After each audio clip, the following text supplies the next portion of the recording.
सर्वप्रथम महात्मा बुद्ध के चरणों में शीश झुकाते हुए तथा शिक्षा की देवी सावित्रीबाई फुले को नमन करते हैं।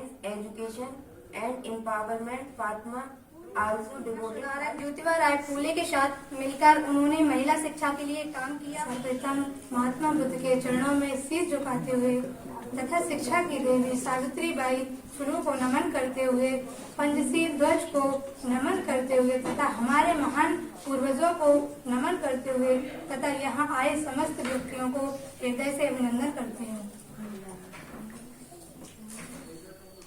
भारत की पहली मुस्लिम महिला शिक्षा राष्ट्रमाता फातिमा शेख का जन्म 9 जनवरी 1831 में हुआ था। वह पूर्ण महाराष्ट्र भारत था। फातिमा शेख एक भारतीय शिक्षक थी जो सामाजिक सुधारकों ज्योतिबा फुले और सावित्रीबाई फुले को यह सहयोगी थी। फातिमा शेख मियां उस्मान शेख की बहन थी जिनके घर में ज्योतिबा और सावित्रीबाई फुले ने निवास किया था। जब फुले के पिता ने दलितों और महिलाओं के उत्थान के लिए जा रहे थे, उनके कामों की वजह से उनके परिवार को घर से निकाल दिया था। वह आधुनिक भारत में सबसे पहली मुस्लिम महिला शिक्षकों में से एक थी। फातिमा शेख और सावित्रीबाई फुले ने महिलाओं और उत्पीड़ित जातियों के लोगों को शिक्षा देना शुरू किया। Thank you. The feet of Mahatma Buddha, the beam of light and Savitribai Phule, the goddess of education and Panchsheel Dhwaj, and other great ancestors of our India. I heartily welcome the honorable persons. They come to here and participate in this program. Fatima Sheikh was an Indian educator and social reformer who was a colleague of the social reformers Jyotiba Phule and Savitribai Phule. She was born on 9 January 1831 and passed away on 9 October 1900.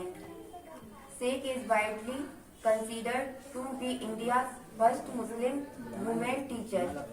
She is remembered for her pioneering role in educating and empowering women and marginalized communities during the late 19th and 20th centuries. Fatima Sheikh was born in 1831 in the city of Aurangabad, in the state of Maharashtra, India. She was the sister of Mian Usman Sheikh, in whose house Jyotiba Rao and Savitribai Phule took up residence. And Savitribai, from a young age, Fatima was learning and hold a desire to improve the lives of those around her. Fatima Sheikh is spreading education among Muslim women teachers of modern India. Phule was school. She taught at all 5 schools. Fatima Sheikh was deeply committed to the education and empowerment of women. She believed that education was the key to unlocking the potential of women. In addition to her work for women's education and empowerment, Fatima also devoted her time and energy to improving the lives of other marginalized communities in India.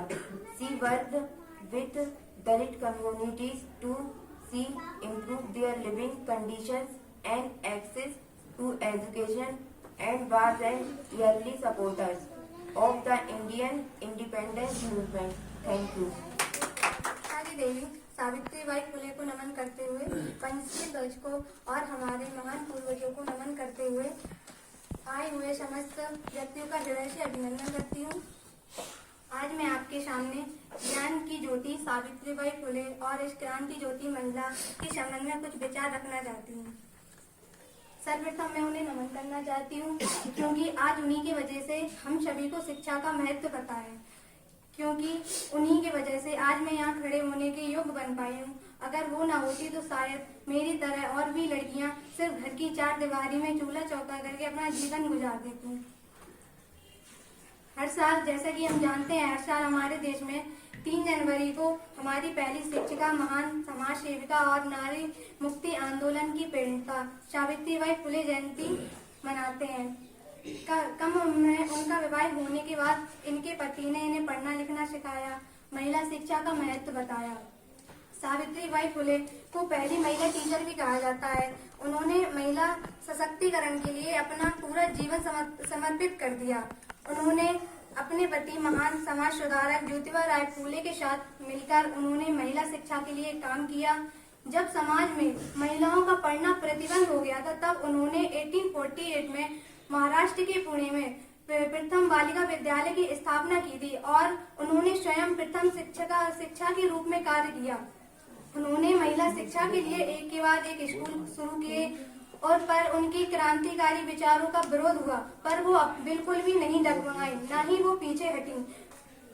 Plague पीड़ितों से सेवा करते हुए इन्हें भी plague हो गया, जिसके कारण 10 मार्च 1897 को इनका निधन हो गया। Thank you.